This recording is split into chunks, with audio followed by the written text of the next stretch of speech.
Videos for students at Grant County Middle School who are in Mr. Camacho's 6th grade social studies class. This video covers Unit 7, Learning Target 6 over Monsoon Asia. And this unit can be kind of confusing because we backtrack a little bit between Japan and China. And Learning Target 6 focuses mostly on China. And what it does is it really focuses on how China slowed their population growth rate.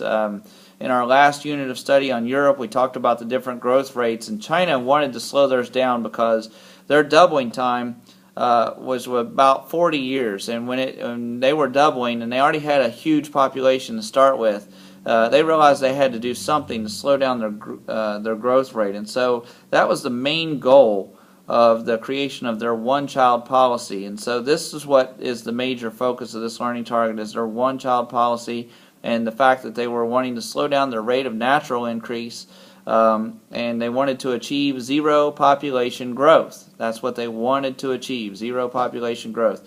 So they wanted that to be a low number, that whereas we are 2.3 in our growth rate here in the United States. We read about some countries in Europe being under 2 and that causing problems.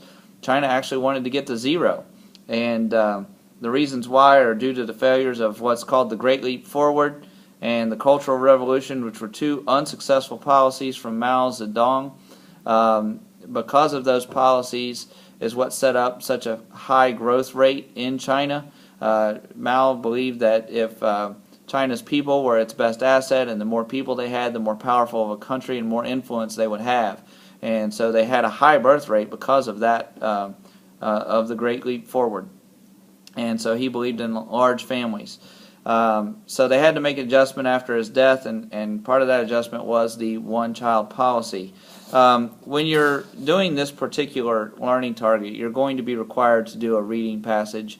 Then you're going to be required to do an open response, and it's going to ask probably for some textual evidence. And you should always give textual evidence to support your answer.